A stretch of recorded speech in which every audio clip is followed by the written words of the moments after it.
Hello everyone, स्वागत है आपका एक बार आपके अपने यूट्यूब चैनल स्ट्रॉन्ग इलेक्ट्रिकल पर। आज की इस वीडियो में बात करने वाला हूँ इसरो HSFC के अंदर जो प्रीवियस ईयर रिक्रूटमेंट है उसकी जो कट ऑफ है एंड उसका जो रिजल्ट है कब आया था, उसकी जो कट ऑफ है कितनी गई थी, कितनी पोस्टों पर रिक्रूटमेंट आउट हुई हुई थी। एंड इस वीडियो में बात करूँगा कि अब जो भर्ती आई है 2024 के अंदर उसका जो एग्ज़ाम है वो कब हो सकता है एंड उसका जो कट ऑफ है, यहाँ मैं बात करूँ सेफ स्कोर है वो कहाँ तक है। अगर आपने किसी की टेस्ट सीरीज परचेज कर रखी है तो आपने कितने सेफ है, सेफ रेंज में आप हो। इसी वीडियो में आपके लिए मैं ये पॉइंट लेकर आया क्योंकि आप लोगों के व्हाट्सएप पे बहुत सारे मेरे पास मैसेज आए थे कल रात को कि सर हमें बताइए कि इसका जो प्रीवियस ईयर रिक्रूटमेंट था वो कब आया था एंड कितने पोस्टों पे भर्ती निकली थी एंड कब इसका एग्ज़ाम जो कंडक्ट करवाया था इसरो के द्वारा, है ना। तो आई होप आपने जब इसरो HSFC के अंदर अप्लाई किया होगा तभी आपने इस वीडियो पे क्लिक किया होगा। मैं अभी इसरो की जो ऑफिशियल वेबसाइट है इनकी ह्यूमन स्पेस फ्लाइट सेंटर की, उनकी वेबसाइट पे मैं फ़िलहाल विजिट कर रहा हूँ। आप देख सकते हो उनकी ऑफिशियल वेबसाइट है ये। तो मैंने बहुत कुछ इसमें एनालिसिस किया हर टॉपिक के लिए। देखो मैं ऐसे नहीं होता हूँ कि मुंह उठा लिया और आपके लिए वीडियो बना दिया, है ना। बहुत कुछ पहले एनालिसिस करना पड़ता है, फिर जाके आपके लिए सामने हम प्रेजेंट होते हैं, है ना। आप तो बस क्या करते हो, वीडियो को वॉच कर लेते हो और चले जाते हो बिना लाइक किए एंड बिना व्हाट्सएप ग्रुप में शेयर करिए। बहुत कुछ मेहनत करनी पड़ती है, इसके लिए एनालिसिस करना पड़ता है, तब जाके आपके लिए एक वीडियो छोटी सी है जो प्रोवाइड करवाते हैं हम। इसीलिए आपसे हमेशा कहता हूँ, अगर आप हमारे चैनल से संतुष्टि है अगर, तो चैनल को कीजिए सब्सक्राइब एंड बेल आइकन को ही कीजिए प्रेस, ताकि आने वाले नोटिफिकेशन पहले आपके पास पहुंचते रहे। जितने भी मेरे ओल्ड सब्सक्राइबर हैं उनको भी पता है मैं कितनी बात रियल करता हूँ, है ना। सबको पता है, तभी वो इतने बंदे मेरे को आज देख सकते हो सब्सक्राइब करके बैठे हुए हैं। ठीक है, तो चलिए फाइनली मैं चलता हूँ आपकी तरफ। और याद रहे वीडियो को करना है लाइक, क्योंकि हमारा इससे मोटिवेशन है वो हमेशा इंक्रीज रहता है। सबसे पहले इसका मैं आपको नोटिफिकेशन दिखाता हूँ। 2019 के अंदर ये रिक्रूटमेंट आउट हुआ था। आप यहाँ पे देख सकते हो recruitment of the technician B, यहाँ पे 3 पोस्टों पे रिक्रूटमेंट आया था। अब ध्यान से सुनते जाना जो मेरी भी बातें जिसके इसके अंदर वीडियो के अंदर जो भी मैं करूँगा। देखो 3 पोस्टों पे रिक्रूटमेंट आउट हुआ था, जैसे कि यहाँ पे आपको दिखाया गया technician B and draftsman B and technical assistant, जो डिप्लोमा होल्डर के लिए रिक्रूटमेंट उन्होंने नोटिफिकेशन के लिए रिलीज़ किया था। अब ये जब मैं नोटिफिकेशन डाउनलोड करता हूँ तब आपको कैसा इंटरफेस शो होता है, ये आप देख सकते हो। ऐसा इंटरफेस शो होगा जैसे कि बेंगलुरु के अंदर जो इनका हेडक्वार्टर है ह्यूमन स्पेस फ्लाइट सेंटर, इसको शॉर्ट में बोलते हैं HSFC, है ना, ह्यूमन स्पेस फ्लाइट सेंटर। और इसका जो आप देख सकते हो यहाँ पे नोटिफिकेशन आया था, जो भर्ती रिलीज़ हुई थी 2019 के अंदर। 24 अगस्त 2019 को ये रिक्रूटमेंट इन्होंने निकाली थी 3 पोस्टों पे। यहाँ पे इन्होंने सेम बताया है, technician B, draftsman men and technical assistant के लिए इन्होंने निकाला था, है ना। उसके बाद इन्होंने, अब बात करते हैं इसके अंदर जितने भी आईटी होल्डर के लिए इन्होंने पोस्ट निकाली थी वो उनका एक बार देख लेते हैं। इसके अंदर इसरो के अंदर जो भी रिक्रूटमेंट आती है आईटी होल्डर के लिए हमेशा एक ही नाम रखते हैं, चाहे वो ISRO UR Rao satellite centre हो, सतीश धवन स्पेस सेंटर हो, है ना। जितने भी इसरो के डिपार्टमेंट है उनके लिए आईटी होल्डर के लिए एक ही पोस्ट आती है, वो है टेक्नीशियन बी। तो टेक्नीशियन बी के अंदर जितने भी, अपने फिटर के लिए बात करूँ तो फिटर के लिए उन्होंने 20 सीटें जारी की थी 2019 के अंदर, है ना। वहीं पे सीटों का क्राइटेरिया डिवाइड आप देख सकते हैं। और हमेशा यही मांगते हैं क्वालिफिकेशन 10वीं प्लस आईटी, कोई किसी प्रकार का अप्रेंटिसशिप या सर्टिफिकेट ये नहीं मांगते हैं। क्वालिफिकेशन भी सेम रखते हैं, आपका रिटन एग्जाम और उसके बाद आपका स्किल टेस्ट ये कंडक्ट करवाएंगे। उसके बाद दूसरी जो ट्रेड आती है वो है कि इलेक्ट्रॉनिक मैकेनिकल के लिए, यहाँ पे इन्होंने आईटी जो मांगी है इलेक्ट्रॉनिक मैकेनिकल के अंदर एनसीवीटी के अंदर ही ये करते हैं कि आपकी आईटी हो जो एनसीवीटी के अंदर होनी चाहिए। उसके बाद प्लम्बर के अंदर, अगर यहाँ पे आप देख सकते हो प्लम्बर भी इन्होंने दिया है, मेंशन किया है। वेल्डर के लिए, मशीनिस्ट के लिए एक एक दो दो सीटें उन्होंने सबके लिए डिवाइड की थी, ठीक है, ठीक है। अब यहाँ पे इलेक्ट्रिशियन के लिए मेरे को कहीं नहीं मिली, है ना। मैंने बहुत कुछ एनालिसिस किया पर मेरे को कहीं नहीं दिखा कि इलेक्ट्रिशियन की पोस्ट यहाँ पे इन्होंने आई थिंक नहीं दी होगी तभी। अब ये जो ड्राफ्टमैन बी है उसके लिए भी अलग अलग इन्होंने निकाला था कि जो ड्राफ्टमैन मैकेनिकल लिए इन्होंने 10 पोस्टें निकाली थी एंड ड्राफ्टमैन जो इलेक्ट्रिकल के लिए इन्होंने 2 पोस्टें निकाली थी। यहाँ पे इन्होंने भी सिंपल सी ITI रखा था, लेकिन ड्राफ्टमैन मैकेनिकल के अंदर ट्रेड में ITI किया हो और ड्राफ्टमैन इलेक्ट्रिकल के अंदर भी इन्होंने ITI किया हो तभी, है ना। अब ये बात आती थी टेक्निकल असिस्टेंट की। उसके बाद देखो यहाँ पे इलेक्ट्रिशियन की या इलेक्ट्रिकल की कोई बात नहीं हुई। अब ये सीधे डायरेक्ट आ जाते हैं किस पे, टेक्निकल असिस्टेंट के लिए। तो टेक्निकल असिस्टेंट के लिए देखो मैकेनिकल लिए, जो मैकेनिकल है इन्हों जो डिप्लोमा किया होना चाहिए मैकेनिकल इंजीनियरिंग फ्रॉम स्टेट, आपका स्टेट बोर्ड से। फिर इलेक्ट्रॉनिक के लिए वही डिप्लोमा की बात कर दी उन्होंने। डिप्लोमा होल्डर के लिए भी इन्होंने सेम क्राइटेरिया रखा था, आपका रिटन टेस्ट होगा, उसके बाद आपका स्किल टेस्ट ये कंडक्ट करवाएंगे जो गो और नो गो बेस पर आपके लिए होता है। सिविल के लिए भी इन्होंने डिप्लोमा होल्डर के लिए, ये था रिक्रूटमेंट 2019 का। अब उसके बाद ये क्या है, एग्ज़ाम को कंडक्ट करवाते हैं। आई थिंक इसका एग्ज़ाम है 2020 में हुआ था मेरे हिसाब से, है ना।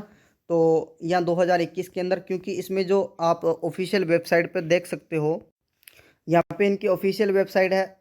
मैं फिर से आ चुका हूँ एक बार नोटिफिकेशन आपको दिखाकर। यहाँ पे आप देख सकते हो कि reserved of the final answer key the written test hold and 14/11/2021 को इन्होंने जो रिटन टेस्ट है वो आपको होल्ड किया था।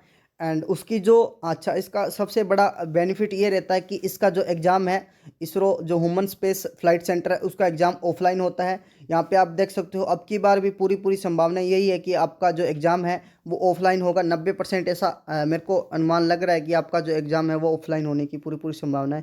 क्योंकि अपने प्रीवियस ईयर के देखें तो इनका पूरा का पूरा जितने भी डिप्लोमा होल्डर हैं या ITI होल्डर हैं उनका सभी का ऑफलाइन उनका एग्ज़ाम हुआ था। यहाँ पे आप देख सकते हो कि इन्होंने जो बुकलेट है वो सीरीज की थी, आंसर की, है ना। यहाँ पे मैं इस वेबसाइट का लिंक आपके लिए डिस्क्रिप्शन में प्रोवाइड करवा दूंगा। आप इस वेबसाइट पर ज़रूर विजिट करिएगा, थोड़ा सा एनालिसिस आप भी करिएगा, थोड़ी सी मेहनत आप भी कर सकते हैं, है ना, कुछ को एनालिसिस करने के लिए आप। अब देखते हैं कि डिप्लोमा होल्डर के लिए वही आप देख सकते हैं यहाँ पे इन्होंने मेंशन किया है result of the final answer key and the written test hold on 13/3/2022 को जो होल्ड किया था डिप्लोमा होल्डर के लिए। यहीं पे the written examination of the following discipline, यहाँ पे मैंने बहुत कुछ एनालिसिस किया। अब ये है कि question paper and answer keys इन्होंने यहाँ पे आप देख सकते हो लिखा हुआ है कि result and final answer key for the written test hold on the 22/5/2022 को। यहाँ पे टेक्निकल असिस्टेंट मैकेनिकल लिए, इलेक्ट्रॉनिक लिए और फिटर के लिए टेस्ट बुक। यहाँ पे अगर आप फिटर ट्रेड से हैं तो आप इस बुकलेट को आप डाउनलोड कर सकते हैं। तो इसके अंदर आपको क्या मिल जाएगा कि एक छोटा सा एनालिसिस आपको मिल जाएगा कि इसरो का जो ह्यूमन स्पेस सेंटर है वो कौन से क्वेश्चन आपको पुट करता है या कहाँ से क्वेश्चन उठाने की कोशिश करता है। यहाँ पे आप अपने जिस भी ट्रेड से हैं वो अपने बुकलेट ज़रूर डाउनलोड कीजिएगा। सभी के सभी ऑफलाइन पेपर हैं, आपको यहाँ पे मिल जाएंगे आसानी से। और यहाँ पे ड्राफ्ट में मैकेनिक के लिए यहाँ पे जो शॉर्ट लिस्ट कैंडिडेट है उनकी पोस्ट निकली थी। यहाँ टेक्नीशियन भी की देख सकते हो, the list of candidate short list for the skill test of for the post of draftsman mechanical draftsman technician B in HSFC। यहाँ पे मैकेनिक के लिए, प्लम्बर के लिए, वेल्डर के लिए इन्होंने शॉर्ट लिस्ट कैंडिडेट की PDF निकाल दी थी, ना कि इन्होंने कट ऑफ जारी किया था। सीधी बात बताता हूँ, ये फिटर के लिए है। और यहाँ पे आप सभी का देख सकते हो, एक टेक्निकल असिस्टेंट मैकेनिक के लिए, एक इलेक्ट्रिशियन के लिए मेरे को कहीं नहीं दिखा। अब मैंने जब फाइनल यहाँ पे ये इनकी पूरी डिटेल आ गई ऊपर। फाइनल जब मैंने यहाँ पे क्लिक किया तो यहाँ पे देख सकते हो आप, लिखा हुआ है कि selection panel of the requirement to the post of technical assistant against जो ह्यूमन स्पेस फ्लाइट सेंटर है उनका एडवर्टाइज नंबर यहाँ पे डिटेल दे रखा है and written exam hold and the skill test of the. जब मैंने इस नोटिफिकेशन को डाउनलोड किया तो मैंने ऐसा सोचा कि इसके अंदर भी ज़रूर कट ऑफ कहीं ना कहीं मेंशन की होगी, लेकिन नहीं था। इसके अंदर क्या था आपको मैं दिखाना चाहता हूँ।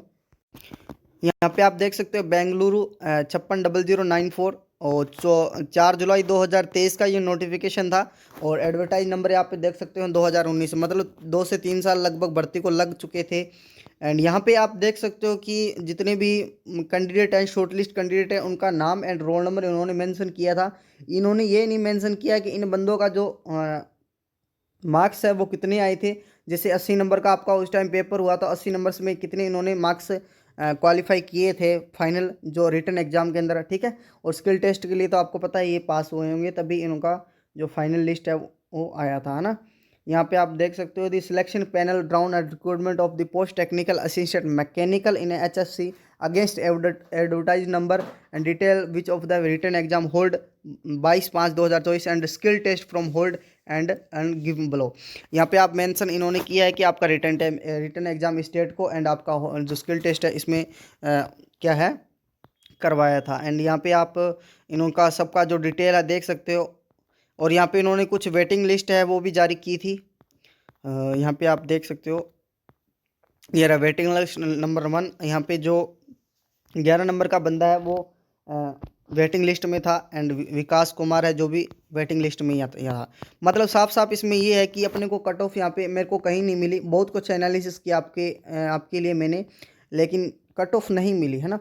तो जितने तक मैं ऑफिशियल नहीं होता सब कुछ आपके लिए नहीं बताता हूँ। जैसा कि आपको पहले से ही मालूम है, जितना मेरे पास डाटा होता है मैं आपके लिए उतना ही प्रोवाइड करवाता हूँ। हमेशा ये नहीं कि फालतू बातें। अब मैं आपको यहाँ पे बता देता हूँ कि भाई 80 में से 55 के कट ऑफ मेरिट गई थी या ये गई थी वो गई थी, नहीं है ना। जो बिल्कुल ऑफिशियल डाटा होता है वो हमेशा मैं आपके सामने रखने की कोशिश करता हूँ। तो इसका जो कट ऑफ है वो नहीं मिला एंड आपको प्रीवियस ईयर रिक्रूटमेंट से कुछ जानकारी चाहिए थी वो मैंने आपके लिए बता दी। एंड अब जो फाइनल हम बात करते हैं कि अब जो एग्ज़ाम होगा 2024 का वो कब तक होने की संभावना है इस भर्ती के। देखो प्रीवियस ईयर की बात करें तो इन लोगों ने जो ह्यूमन स्पेस सेंटर मैंने आपको दिखा दिया कि 2019 में भर्ती आई थी और 2023 में कहीं जाकर इन्होंने कंप्लीट या मान सकते हैं इन्होंने की थी कंप्लीट, है ना। तो बहुत लंबा समय है जो इन्होंने काफ़ी लिया था एग्ज़ाम को कंडक्ट करवाने के लिए। लेकिन मेरा ये अनुमान है कि अब की बार ये ऐसा नहीं कर सकते, है ना। अब की बार ऐसा नहीं करेंगे, एग्ज़ाम को टाइम कंडक्ट करवाएंगे। मेरा ये अनुमान है कि आपका जो एग्ज़ाम हो वो दिसंबर के लास्ट वीक में और जनवरी के मिड वीक में, है ना। जनवरी के मिड वीक में आपका जो एग्ज़ाम है वो पूरा का पूरा कंडक्ट करवाने की कोशिश उनकी रहेगी। मेरा ये अनुमान है ना, जितना कि मेरे से सोर्स मिले हैं, मेरी जिनसे बात हुई है, जानकारी ली है, उनसे मैंने चर्चा की है इन टॉपिक को लेकर। फिर आपके लिए मैं उपस्थित हूँ सामने, है ना। दिसंबर के अंदर और जनवरी के अंदर आपके जो एग्ज़ाम है वो कंडक्ट ये करवा लेंगे। अब बात करते हैं कि इसका सेफ स्कोर है या जो कट ऑफ है वो कितना जा सकता है। अगर आपने किसी की टेस्ट सीरीज ज्वाइन कर रखी है तो आप इतने स्कोर ला रहे हो तो बिल्कुल सेफ हो। देखो कट ऑफ की बात हमेशा मैं आपको बताता आया हूँ हमेशा के लिए कि एग्ज़ाम से पहले, अभी इसका एग्ज़ाम नहीं हुआ है, एग्ज़ाम से पहले कोई किसी कट ऑफ पर डिसाइड नहीं किया जाता। जब भी एग्ज़ाम हो जाता है उसके 5-10 दिन बाद आप लोगों का रिव्यू हमें मिलता है, उसके ज़रिए हम आपको एनालिसिस करते हैं, उसके ज़रिए हम आपको कट ऑफ बताते हैं। क्योंकि कट ऑफ आपको पता है कि आप पर ही डिपेंड करती है। जितना अच्छा आप एग्ज़ाम के अंदर करके आओगे उतना अच्छी मेरिट आपकी अप जाने की कोशिश करती है ना, आप सभी को लोग। क्योंकि आपको पता है कि इसके अंदर कट ऑफ हमेशा हाई ही जाती है। क्योंकि सीटों का क्राइटेरिया देख सकते हो आप, 1, 2, 3 या 10, 15, 20, 25 इतनी सीटें आती है। ऐसे नहीं कि 2000 दे दी, 1500 दे दी, ऐसे नहीं करते हैं। डिपार्टमेंट इसरो वाले अलग अलग जितने भी सेंटर हैं उनके लिए अलग अलग रिक्रूटमेंट निकालते हैं और 1-1, 2-2 पोस्ट के लिए आपके लिए अप्लाई ये लोग करवाते हैं और एग्ज़ाम को कंडक्ट करवाते हैं और मेरिट को हमेशा हाई रखते हैं। तो जितना आप अच्छा एग्ज़ाम के अंदर लेवल करके आओगे उतना अच्छी आपकी जो मेरिट है, कहीं ना कहीं मेरिट पे फ़र्क पड़ता है। अब कट ऑफ के लिए आप 2-4 बातें हैं जो आपको पता है कि एग्ज़ाम लेवल पर भी डिपेंड करती है। कट ऑफ है जो एग्ज़ाम का लेवल कैसा रहता है, लो अगर रहता है एग्ज़ाम में जो है हाई जाती है, अगर एग्ज़ाम के लेवल हाई रहता है तो मेरिट है लो जाती है। उसके बाद कैंडिडेट जो एग्ज़ाम देने के लिए कितने कैंडिडेट गए, कितनी सीटें थी, उन सभी पर कहीं ना कहीं कट ऑफ है जो मैटर करती है। हाँ, सेफ स्कोर की जरूर मैं इस वीडियो में बात कर सकता हूँ कि आपका जो सेफ स्कोर है वो कहाँ तक, अगर आप बिल्कुल इस रेंज के अंदर आ रहे हो तो बिल्कुल सेफ स्कोर में हो। तो मेरा ये अनुमान कहता है कि आप 65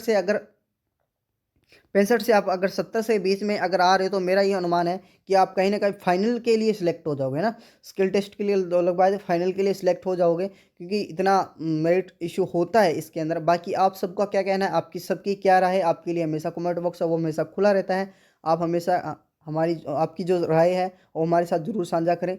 आज के लिए इतना ही, फाइनली मिलता हूँ नेक्स्ट वीडियो में। याद रहे बहुत मेहनत करनी पड़ती है, बहुत कुछ एनालिसिस करना पड़ता है। एक वीडियो को शेयर एंड प्लीज़ लाइक कर दें एंड चैनल को कीजिएगा सब्सक्राइब।